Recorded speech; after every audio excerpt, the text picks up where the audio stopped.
Okay. What? They open it up.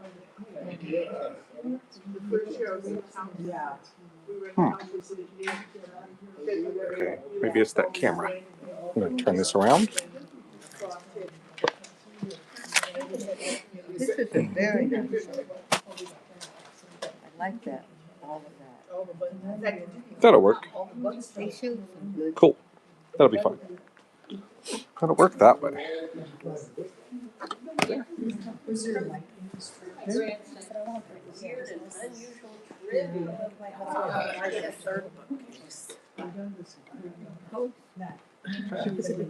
So, there's going to be more information in here that we're going to go over. I just produced a lot of information. So. Oh, this is good. I'm glad you did, because I was saying I didn't bring anything to take notes on.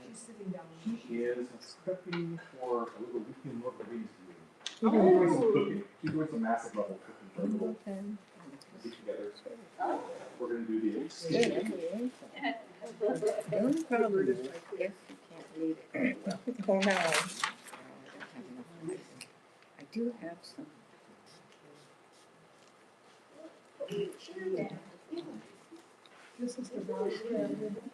The what? Oh, brownie cube. Okay. I should have known. Is this not gonna noise for you? I might have to do it, but that's okay. Okay, I'm sorry. I should have thought about that before I did it. It's okay. Thank you, though. Yeah. Yeah, because my sinuses are bothering me today when I cough my head. Oh, there's so much pollen in the air too. It's so bad.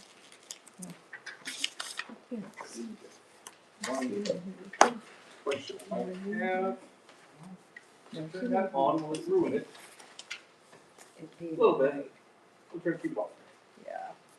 Thank you. I think I'm getting to the point where I swear I'm going to start needing to make larger print. I didn't bring my reading glasses because it gets Looks like you stuck. need somebody to do Completely this. stuck. We'll see how this goes. All right, the Lord be with you. And also with you. Let us pray. High King of Heaven, we give you praise and thanks for the witness of believers, witness of those who have faith in you throughout the ages. Lord, we thank you for the many ways, the many types of people that you have called to have faith in you. Lord, we ask that as we gather tonight and as we learn more about one part of your church, Lord, that we would continue to pursue truth, that we would continue to pursue you and your glory, and that we can learn both good and bad from those who have come before us. All this we ask in the name of Jesus, your Son, and power of the Holy Spirit. Amen. Amen. So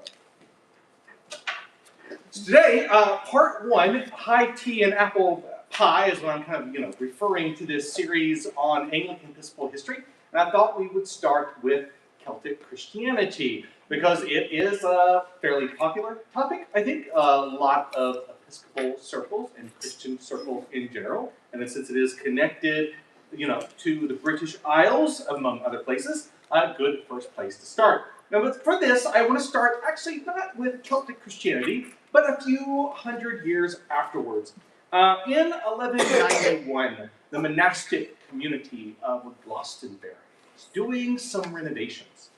They had actually suffered a devastating fire, and while they were doing repairs, they claimed to have found 2 graves and a cross.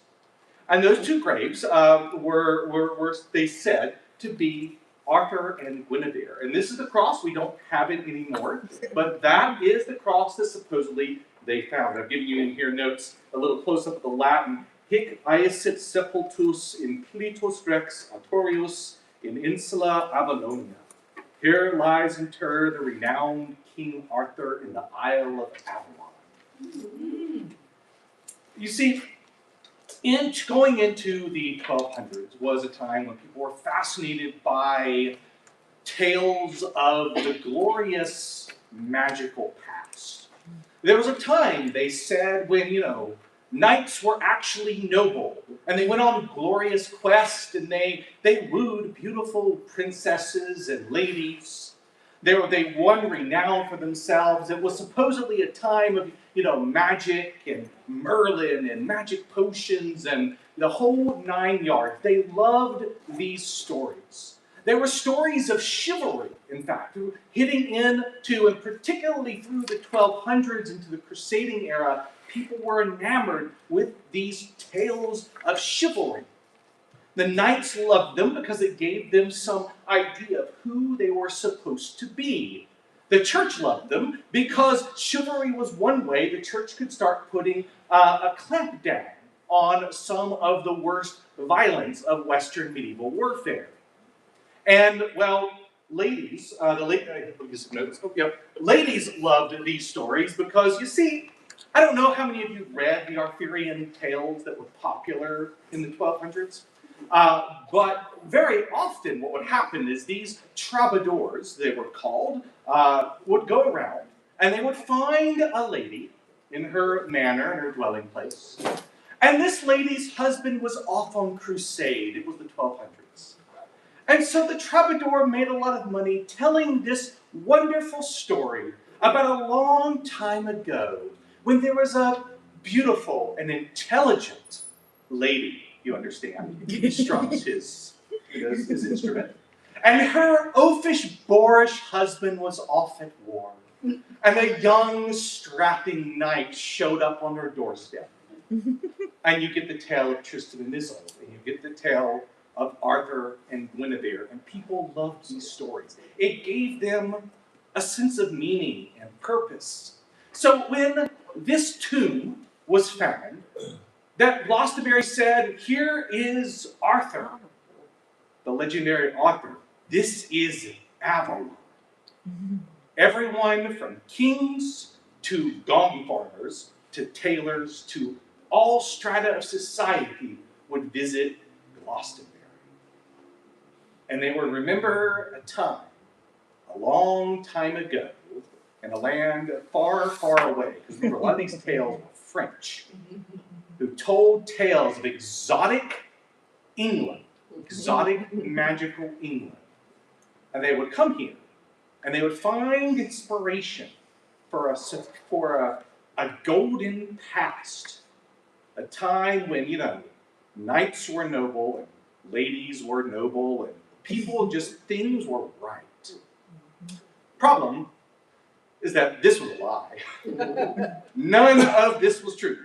We don't have this cross anymore, but very likely if Arthur existed at all, he is one referenced in Geoffrey of Monmouth, a Welsh historian. And if he existed at all, he may have been some kind of Celtic, Romano-Celtic leader. So when the Roman Empire came in, we'll talk about that in a minute. When the Roman Empire came into the British Isles, Roman and Celtic culture mixed. There may have been a warlord, a leader of some sort, that helped drive back the Angles and the Saxons in particular. But that is it. Otherwise, it was a lie. Well, the thing is, we tell our own lies, I think, about Celtic Christianity. If I were to go around and I were to ask people, well, what is Celtic Christianity? Give me an image. I've given you a quote, I think, that's probably accurate to the way the tale is told. Long ago, we say, in a land far away, there were peaceful indigenous Christians who lived in harmony with creation, didn't believe humans were inherently sinful, and valued women as equal to men. Then came along the harsh and hierarchical church of the Roman Empire, who colonized the Celts and imposed foreign ideas like original sin onto these more mystical Celtic Christians, who believed in goodness and grace like Pelagius. And now, if only we could reclaim this original and more pure version of Christianity, we could create a truly egalitarian church dedicated to eco-justice and inclusion of all people. Does that sound a bit like the Celtic Christianity you may have heard?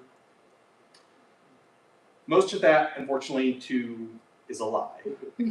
Celtic Christianity was some of that, mostly not any of that, and a lot more complicated. So we're going to talk about tonight what it was. Because like the supposed burial place of Arthur and Guinevere, we too tell our tall tales about this mystical, magical land long, long ago and a far, far away.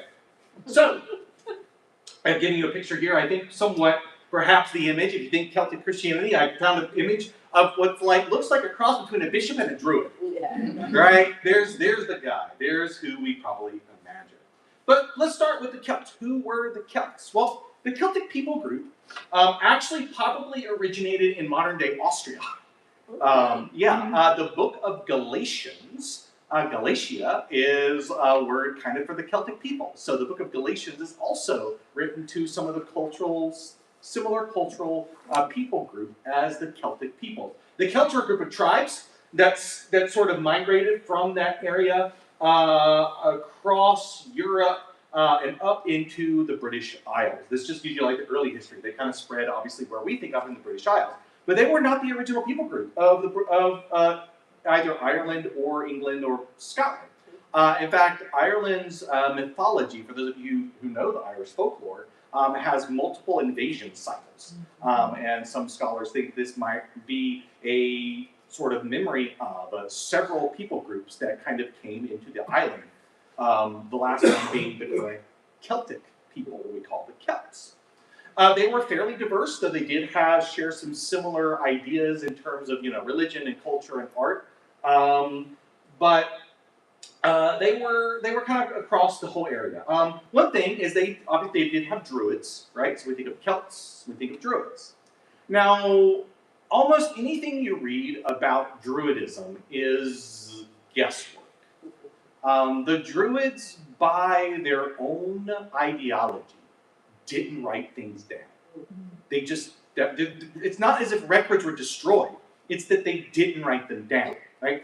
We actually have a lot of records of pre-Christian Europe. Christian monasteries recorded a lot of the folklore and religious beliefs. Now, we can debate how much influence the monks may have had. So when it comes to Norse stories like the Eddas, they were copied down later in the 1200s by a Christian monk. And there's a lot of scholars who kind of argue that some parts of it look like a Christianization of some of these folk tales. But with the Druids, we have nothing. Right? So who were they? Well, the only accounts we really have are their enemies. Their main enemy was the Roman Empire, the pagan Roman Empire. Right? And the reason for this is because the Druids appear to have been some kind of community leaders. They were probably religious leaders, they could have been some kind of political leaders, but they were a sort of focal point for the Celtic tribes, most of the Celtic tribes' resistance to the Roman Empire. But the Celts are not a nation. There was not Celtic land, okay? There was lots of different people groups, and they didn't get along, and they fought each other, and some of them liked the Romans. The Romans come in and say, this is great. In fact, the whole subculture developed, the Romano-Celts. There are words in Welsh that are Latin-based words. And they're indigenous Welsh language, and it is Latin-based because they're a mix.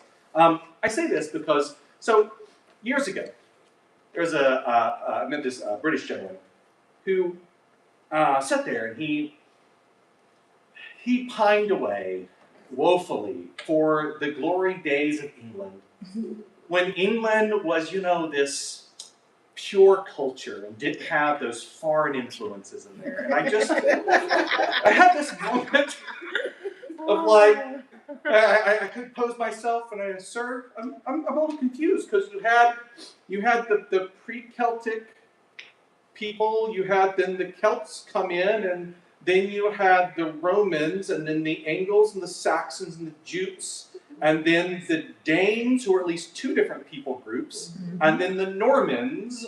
I count 9 different cultures that mix together to create the British people. I'm not sure why 2 or 3 others is a big deal, but he at least did make him think about it, at least. So so whole cultural influence happened, but the Romans. They didn't like the Druids because they sort of led this resistance. And it was the pagan Romans who primarily destroyed the Druids, and particularly the Druids' stronghold in Anglesey, which is in northwest Wales. So they became the major. So the Romano-Celts, by the time Christianization happens in the 5th and 6th century, The Druids basically no longer exist except for Ireland. That's why you get the stories of St. Patrick in Ireland. Otherwise, they don't exist. And the pagan Romans essentially sort of wiped them out already. So, kind of the history of Celts and Romans and a little bit of Druids. So yeah, Christianity comes to the Isles. Let's see what highlights I want to bring out here. Yeah, Roman conquest was the primary method for it. Rome was in there by AD 87. There were bishops from what we call now the British Isles who were there at the Council of Nicaea in the 4th century. So we know Christians were there, but it took a little while for full Christianization. So again, they probably came in with the Romans before the Christianization of the Roman Empire. Then later, there's a great story about Pope Gregory who sees an angle, so not a Celt. What are the angles? At a slave market. The Pope, by accounts, kind of frees them and has this moment of saying, who is this beautiful creature? This is written by the Angles, by the way. Who is this beautiful man? And somebody said an angel. And he said, according to the legend, yes, an angel, because they're just so beautiful. Send the missionary. And sends Augustine of Canterbury, one of the first Archbishop of Canterbury, to the British Isles. And he begins the Christianization of these people. But it's the Angles and the Saxons at this point, because what happens is Rome falls in the 400s, and the Romano-Celts are kind of left on their own, and if King Arthur existed, it would have been during this time period where Rome pulls out, and the Angles and the Saxons, and then the Jutes in the north all come in. And so by the time we get Celtic Christianity, what we're kind of getting is Romano-Celtics who are becoming Christian, Angles and Saxons coming in, some of them become Christian. It's kind of a cultural mix in different ways. But it is, the British Isles are, as you know, fairly isolated, and so some uniqueness in there in different culture develops. But that's kind of where we are. Now, a few cautions as we look at what Christianity looks like at this time period. And time period we're kind of talking about usually is probably until the 7th century. Usually the Synod of Whitby in 664 is considered the end of Celtic Christianity, but that's usually overplayed. We'll talk about that. But a few cautions. One is to remember that our records are spotty. Okay, so we don't have a lot at all. I mean, when Rome left, it was kind of a mini Dark Ages in some ways. People were still creating beautiful things. People were still creating art. We do have some literature from the Celtic Church. I brought a few books. One of them has a few things in there. So we have some stuff. A few things. Let's see. I think we'll talk about what we've got a little later. There's also no pan-Celtic unity. A lot of this idea of the Celtic people as this sort of giant ethnicity, a lot of that, not all of it, but a lot of it kind of dates to the 19th, 20th century, when there was this desire to sort of unite like certain groups of white people all together as like an ethnic identity, and some of the Celtic stuff came out of that. It doesn't mean it's always, digging into your ancestors is never a bad thing by any means, right? We can always learn from and adapt from, and there's some cool stuff. But be careful, there wasn't pan-Celtic unity. One of the ways to think about this is the same way, honestly, we should think about Native American stuff in the United States, right? It kind of frustrates me. Like, I'm not Native American, but I swear it frustrates me when people say Native American religion, and I think, this is a really big continent. There's a lot of people groups. This is one of my pet peeves are white suburbanites saying the Native Americans use sage. I'm thinking, which tribe? Where? How did they use it? Do you have any idea? Well, no, they probably did nothing. One group probably did somewhere. Maybe some other groups did. Maybe they used it different ways. You don't know. Well, Western Europe was kind of the same way. There were different Celtic groups, and they probably had their own religious beliefs and their own cultures. Let alone everything else in Western Europe. So no pan-Celtic unity. Also be cautious of a romanticization of the past. Celtic Christianity will not be the perfect church that we might want it to be. Talk about that in a minute. So what are some things that are actually true and unique here? Let's see. Okay. First one is pilgrimage. There was an emphasis on pilgrimage. You may have heard of the idea of a green martyrdom.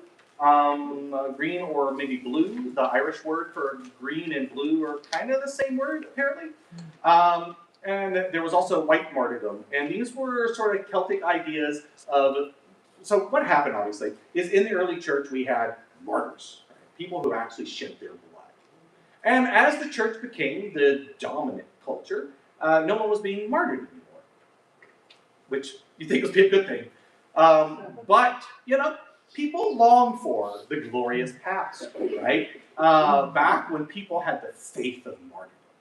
And so, what could you do? Well, you could leave your home. You could become a hermit and practice a form of strict asceticism. So these other kinds of martyrdom kind of developed, and one of them, for some of the various Christians that happened to live in the British Isles and Ireland, in not everywhere, but we're kind of genericizing British Isles itself a little bit here, did have this idea of pilgrimage as a form of martyrdom, leaving your home and going somewhere else. And so they did do that. And some of the things that became normal in Western Christianity are a result of Celtic Christians, monks, missionaries, traveling to the rest of Europe and taking some of their ideas. One of their ideas they took was a heavy emphasis on penitence. So this is one of those, we imagine Celtic Christianity maybe, this is part of the story, right? We'll get to Pelagius here in a minute. The Celts, I don't know, if you look up Celtic Christianity, right, if you just Google it, or you find a Celtic Christianity group on Facebook, you'll find a lot of people talking about how, well, Celts didn't believe people were sinners, Celts believed everyone was, the Celtic Christian church believed everyone was good. Most of the Celtic saints absolutely had very harsh ideas of sin. Some of the Celtic saints were known to go stand in the cold water and beat themselves reciting the Psalms because they wanted to beat the sin out of them. Private confession, right? The idea that you would go to a private confessor, confess your sins, and then go do something to show your penitence, largely developed in Celtic Christianity. That's where most of that comes from. One of the main sources of Celtic Christianity we have are Irish penitentials, which has you committed this sin, here's what you need to do to make up for it. Right? So penitence and sin was a deep part of Celtic Christian ideas. And they took this with them as they spread across Europe on their pilgrimages. Importance of monasticism. This was a big deal, depending on the area. Ireland in particular. Ireland was interesting because, so maybe some of you may know, that the word diocese is an old Roman imperial word. The Roman Empire had its divisions, and one of the divisions of the Roman Empire was a diocese. And so when the empire fell and the church was the only real institution left, we adopted the diocesan system and just said, well, bishops are in charge of this area. It would kind of be like, imagine that the United States falls in the next few hundred years. It doesn't exist. And we have counties. But there's no governments anymore running the counties.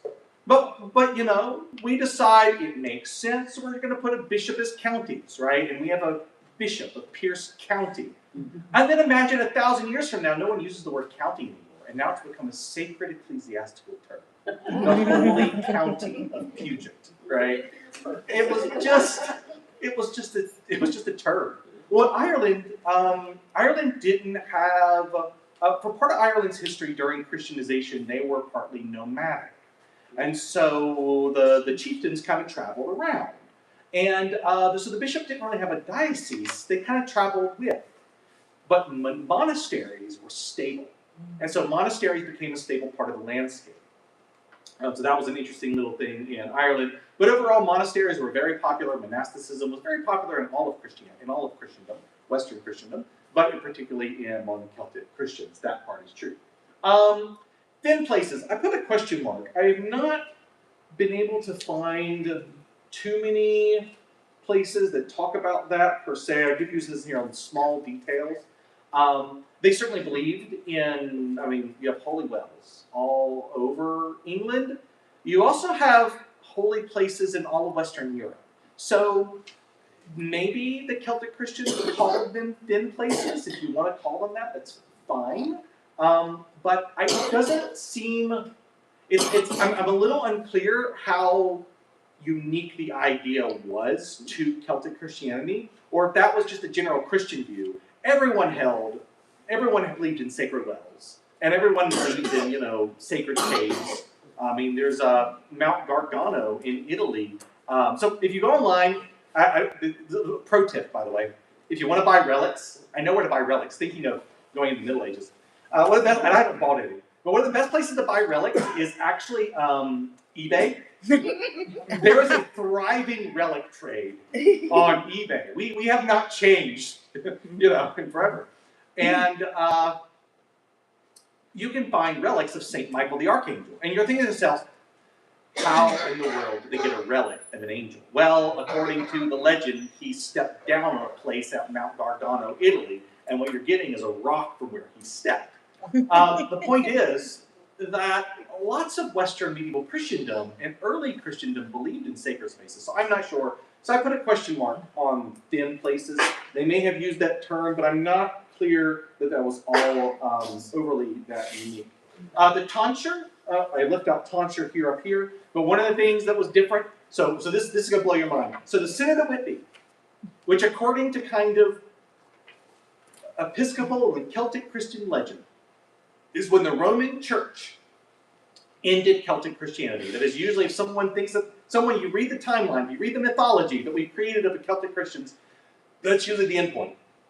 Well, there were some things at the Synod of Whitby, some Roman or at least continental Western customs that were imposed on the Celtic Christian Church.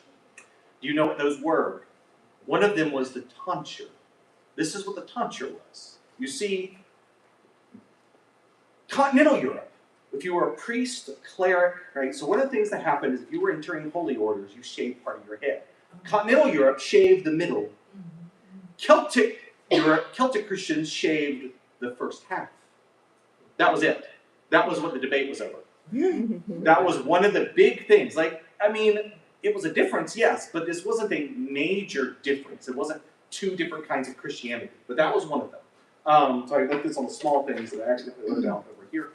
Anamkara, actually a soul friend, but a soul friend, the idea behind that, and for most of Celtic Christians, was like a spiritual mentor, focused on penitence and growth in holiness. Your Anamkara was your confessor, particularly if you were in a monastic setting. This is the person that you confess to and do your penitence and your penance, and it might be reciting half the Psalter standing in cold water, or fasting for several weeks, or not receiving Eucharist. So that one of the books I brought is on Celtic Christian spirituality, and it has some copies of the penitentials in there. And you would be surprised how often the main punishment for sins was being excommunicated, i.e. withholding communion. Like, if they do such and such sin, if they steal from the larder, they will not receive communion for 6 months. That kind of thing. Like, they didn't play around with some of this stuff. Of course, stealing from the larder, you're kind of stealing food from everybody. It does make a little bit of sense. But still, I would have never guessed that. So that's what an Anamkara primarily was your confessor. And then finally, the date of Easter. Celtic Christians were using a possibly older calculation. I'll have to do a whole class on sacred time and the date of Easter. But just so some of you may or may not know, the current date of Easter, set by the Council of Nicaea, is the first full moon after the first Sunday after the first full moon after the vernal equinox. It's based on a combination of the Roman, mostly solar calendar, sort of being used to interpret the Jewish lunar calendar. Before that, a lot of Christians used Easter based on the Jewish date of Passover. And so it was actually different dates. And the Celtic Church does seem to have used that older dating, and the Synod of Whitby did eventually change that and unify the date of Easter. But that was it. The date of Easter and the tonsure, how they shaved their head, were the two main things that happened at the Synod of Whitby. It wasn't really much more complex than that. Let's see. What else? Yeah, what isn't all that true? One thing is that they probably weren't all that unique. There was, there was a history of war and animosity between the Celtic peoples and the Roman Empire. And like any kind of isolated island with its own culture, yeah, it developed a certain sense of, hey, we're different and special. Sure, but the Christianity of the British Isles was largely still the Christianity of Western Europe. Again, the Synod of Whitby debates were over the date of Easter and the way to shave the head. This wasn't major stuff, really. Sacred space again. They had sacred space. They had sacraments. So one of the things I think that happens, right? The average suburban American, if you were to ask any of us, so we're going to think about, where does our food come from? It comes from the grocery store, right? How many of you have seen an animal slaughtered for food? Anybody? Oh, we got more than I thought. Usually I've done this in less hands. Well, that's great. But even then, it's not the majority, right? This is not an experience most of us are used to. Most of us have not had to worry about whether it rains so that our crops come in, right? Where does our corn and bread come from? The grocery store. We're very disconnected from agricultural survival.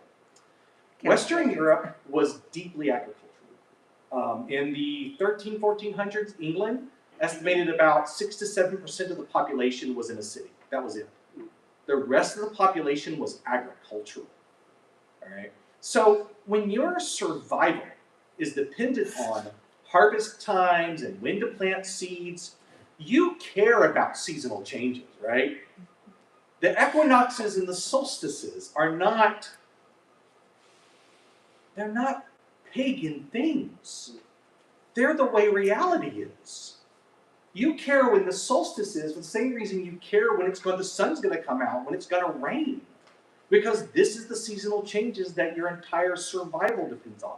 You are close to nature. If you are in an agricultural, farming, medieval community of some village of 200 people, and that could be a decent-sized village in some places, okay? They could be small, particularly in later medieval England. I'm just now reading a book, it's great, The Traveler's Guide to Medieval England. It has all these fun statistics over what life was like. You're so close to nature that I think what happens is that we read some of these stories of Celtic saints going into the woods or interacting with animals, and we think, oh, they were at one with the created world. No, everybody lived next to this stuff. This was normal. Saying Celtic and medieval Christianity talking about trees and animals is like us describing cars, right? And buildings and air conditioner. It was just part of life because that's where they were, right? So I think if we be really careful about saying they were really all that unique. So along with that, environmentalists. Again, they lived off of it, right? They needed the seasonal changes and the weather to survive. Did they value nature? Well, sure. I mean, they valued the rain, they valued the sun, they valued fertile soil. The woods were scary. The forests were terrifying, particularly at night. That's where animals were. That's where you might get hurt. That's where, outlaws might be. Who, by the way, outlaw wasn't glamorous. Outlaw meant you were designated as outside the law. So, anyone could do anything they wanted to you because the law would no longer protect you. That's what an outlaw was. And so they fled to the edges of society, but they were dangerous, right? Any land that wasn't currently being used by humans was considered wasteland. Wasteland didn't mean it was infertile. It just meant no one's using it. So, yeah, they valued nature. They were close to nature because they lived with it on a different level. So I think we need to be careful about talking about whether they were, environmentalists in our modern sense of the word. I just don't think they thought of it that way. Let's see, maybe they were in awe of it. They were in awe of it in the sense of its power. right? I mean, that was in danger, but maybe not the same thing. We live in a post-industrial society, and it's hard for us to imagine what it would have been like for people at the time. Egalitarians. So one thing that at least was unique, and I should have put this under the unique thing, there were co-ed monasteries in the Celtic Church. That part is true. So St. Bridget does seem to have been over a monastery of both men and women. But there's, I think, an arguable gap between that and saying that Celtic Christian society was egalitarian, right? They had female saints, they did. They had a high devotion to Our Lady, the Blessed Virgin Mary. So do modern traditionalist Roman Catholics who won't let women be ordained, right? I have a female priest friend of mine's diocese pointed out that I think she was more Orthodox place she was at, but I think it may have been Roman Catholic, where all these men were talking about, women who didn't know their place in the church and all this, and then went and knelt before a statue of the Blessed Virgin. Celtic Christianity could be just as hypocritical, right? These were real people who lived, as real human beings, right? So I think it's hard for us to really say they were egalitarian. It does not mean that women held an equal place in society. Certainly, some of their gender roles may have been different. Gender roles have always been culturally dependent, and certain Celtic Christianity might have some different versions of it.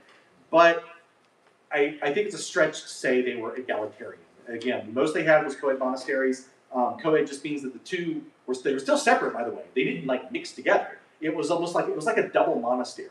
So it was one sort of compound that had two separate sections in it.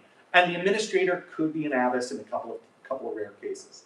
But that's kind of all we have in terms of kind of egalitarianism there. Mention that Roman Empire also, right? Yeah, Roman Empire had goddesses, priestesses, okay? And no one would say that the Roman Empire was egalitarian. The Paterfamilias ruled the women of his household like a tyrant. So this really, so we need to be careful about that. Probably not true. Also, as we talked about, it is not true that they were lax on sin or more focused on grace. It's not true that they were less harsh or had a more optimistic view of humanity overall. There's this. I give you this here. I think there's an exaggerated view that thinks that Rome believed that babies were evil and Celts believed that babies were angels. Neither are really true. Okay, both had a mix between the two. So the worst. In my mind, some of you might like this movie. There was a King Arthur movie that came out, I don't remember now, some decades ago. I think it was just called Arthur. And I'd have to find the director again, but I didn't like it. I thought it was one of the worst Arthur movies I'd seen. But one of the things I think bugged me is that part of the main plot line is Arthur sort of as this devotee of Pelagius. And Roman, he has these lines like Pelagius believes that people are good, and Augustine believes that people are evil. Neither are really true. And so I always hated that movie for overplaying this. Having Merlin as a druid was kind of fun, but that was kind of it. So let's talk about that. This idea of the God of love versus the God of judgment, Augustine and Pelagius. Well, here are some things that they both believed, actually. First off, both of them lived and believed only Christians go to heaven. Pelagius absolutely, you can read some of his writings, absolutely believed that non-Christians just plain go to hell. Period. Escalator, no grace, nothing. Okay? So let's just get that out of the way, what Pelagius actually believed. Both of them, everybody believed that non-Christians go to hell. There wasn't any other. There were some universalisms in the early church. They were very rare. That everybody got saved through Jesus, but that was a pretty rare position to hold. Both of them believed infants should be baptized, but just for different reasons. In fact, Augustine makes his arguments on infant baptism for original sin, but he assumes that the Pelagians are also baptizing infants. It's a common point he uses in his arguments. Both of them believed people were sinners, actually. It was just what that looked like and what free will was. The debate was about free will more than anything else. And both believed that people needed grace and were not good enough to save themselves. So, what was the actual difference? Well, Pelagius. Here's the summary of Pelagius as I've tried to kind of summarize some of his stuff. Basically, it comes down to this. Pelagius believed that because you have free will, and because God has already saved you in baptism, that if you sin, then you just decided to do that when you knew better and could have done better. So if you sin after being a Christian, well, Pelagius says, you're probably not really a Christian at all, actually. And you might just go to hell when you die. Because you chose to sin and you didn't have to. It was your freedom. That was Pelagius. He was harsh, all right? Let's be clear who Pelagius was. Augustine's view of grace, yes, he believed in original sin, but he believed in that, therefore, well, people's free will is corrupted as well, he said. If you sin, I mean, that was part of the corruption of your soul. And so you always need grace because, you just acted like a sinner acts. Sinners sin, and they always need grace. The original sin means that, therefore, grace always has to be available. That was Augustine's argument because it was grounded in the idea that our free will is corrupt. Pelagius believed our free will had been pure, was perfect, and could make the decision. And therefore, if we can make the decision, he said, your sin was your choice and you deserve full condemnation for doing it. That was the actual debate. Is that a little different than the Pelagius you've seen on Facebook? Maybe? Yeah. It's a little bit different. You can read some of his writings, actually. The Celtic Spirituality has one of his writings in there. Scholars have debated whether there's a little bit of debate over whether it's his or not. So if you want something that's undebatable, you can find some of his undisputed writings online. And he has some of the same kind of language, honestly, in there. So, in fact, there's one quote by Pelagius that you will see sometimes that sounds like I get the impulse, and I understand why people want to say it, but I don't think they thought through the implications of what Pelagius means. It's something along the lines of, he is a Christian who? He is a true Christian who, and there's a list of wonderful things. It's like giving to the poor, and being kind to their neighbors, and being humble, and you're like, well, this is great. This is what a Christian is. But Pelagius didn't mean this is what a Christian should be like. He literally meant, if you're not doing these, you're not really saved, and you're going to go to hell. I see you wrote, be perfect or God will smite you. Yes, that's it. That is Pelagius in a nutshell, right? Yeah, that is it. Yes. Yes, and Augustine, you're already bad, so only God's grace can save you. That was the two positions. So, Augustine and Pelagius. So, in the end, Augustine mostly won the debate. Technically, some of his ideas were not accepted as mainstream. Some of his language of double predestination would not show up until John Calvin later. The Synod of Orange, the 6th century, would make kind of a semi-Pelagian kind of position. So it wasn't absolute, but he largely won in the end. Most Celtic saints were anti-Pelagian. Saint David of Wales, the patron saint of Wales, was a voracious opponent of Pelagianism.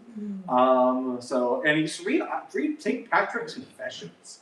He's all about, I am a horrible sinner still in need of grace. Again, that was Celtic Christianity more than anything else. Either way, there wasn't Celtic Christianity which believed, so there wasn't really one that believed that humans were just so inherently good and perfect that they didn't need grace. Both of them did. Also, it wasn't this clear cut, by the way. There were Romans, continental Christians, Roman Christians. I kind of don't like that term. I think it's anachronistic. There were Christians of the Latin, what was left of the Latin Roman Empire, who were followers of Pelagius. There were Celtic Christians who were followers of St. Augustine. There were people who were in the middle and all about. It wasn't that clear cut. It wasn't just a Roman Celtic deal, right? Either. So we need to be careful about that.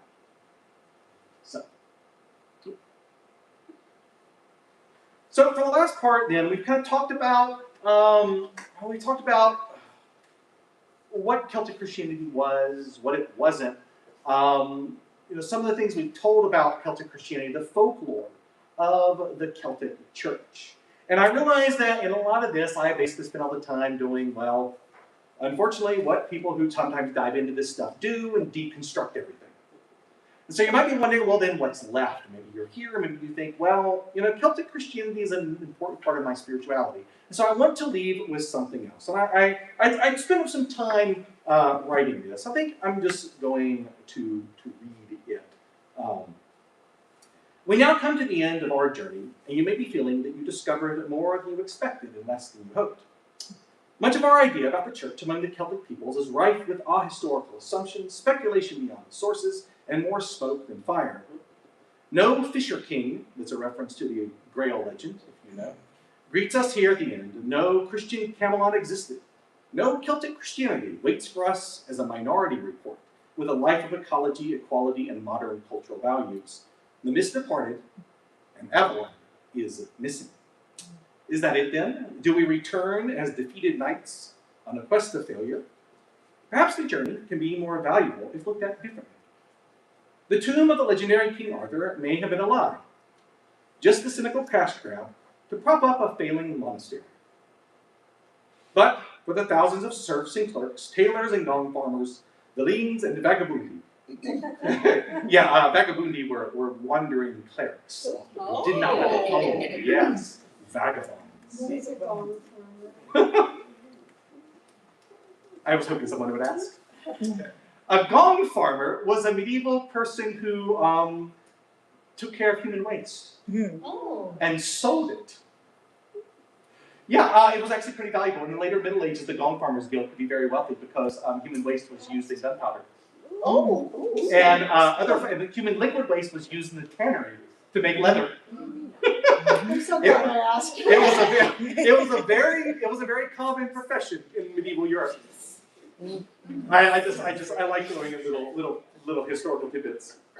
So for all of them, for every gong farmer to knight, to baron, to vagabond, from clever folks and bishops, men-at-arms and kings, and all those who made pilgrimage to behold the tomb of Impletus Rex Artorius, it wasn't a farce at all. For them it was a powerful, purposeful pilgrimage that presented something tangible in their hope of a better society, and was real to them, even if the history wasn't. And you know what? We're not much different to those medievals and us. How we tell the story of the Celtic Church says more about our dreams than it does the past. Like those pilgrims to Glastonbury, we want to believe there was a more perfect time we can return to. Some golden legend of history antiquity that if only we can recreate today, our church and world will be a better place. For them it was a time of honorable knights and glory. And for many of you, it may be equality and the environment. But the bottom line is the same. We want to believe our dreams for the world can come true. We want to believe there was a time in which the church did as we believe it ought to, so that we can have confidence it can again in the future. Celtic Christianity then becomes an ever-changing box into which we place our hopes and dreams for what we believe is a more perfect church, and onto which we claim our ideals really did exist in a time long ago, long ago in the land far, far away. Wales, and my ancestry is Welsh, Wales was the land of Arthur and Merlin. And so it is meet and right that Celtic Christianity is much like the Welsh word hyre, a longing for something lost and nostalgic, a yearning for a place we cannot return, or to which we have never been. And this is why the Celtic Church fascinates us, as it did those before us. Because we yearn for an ideal church that would be in stark contrast to our actual history and lived experience. Both we and our medieval ancestors are both projecting onto the past a reality we wish existed because it's the future we desire. And this brings us full circle back to another legend. Among the tales of Arthurian legend, there's one which stands above them all, is the quest for the Holy Grail. An item so sacred and mythical that only the pure in heart as Sir Galahad, or Percival in some tellings of the tale, could compete in such a holy quest. Celtic Christianity is our Holy Grail, and our yearning for it, a yearning for the unobtainable mythical thing that can only be reached by the pure in heart. Perhaps we, just like the knights of Arthur's court, who never obtained the Grail, but grew in virtue and renown, can also grow in our quest. Perhaps though we strive for a thing we will never obtain, the quest itself becomes the path to new virtue and faith. Perhaps it is never the never-ending quest for the Celtic church of myth and legend. We too will find our Glastonbury and there touch the Isle of Avalon, as we dream of the new Camelot, when our true High King of Heaven returns to redeem all things and fulfill the deepest desires of our hearts. And so I leave you with these questions. What is the church you yearn for? What do these stories of the mythic past enchant us? And what is your high wreath, your Sun Grail, your Holy Grail? Yeah. All right. Any questions? Comments? Thoughts? Yeah. I have a question about so Pelagius and honesty. Yeah. I guess I'm just trying to get an understanding of the institution of the church. So who are they accountable to interpret scripture in this way? Like how are they just saying that this is what it is?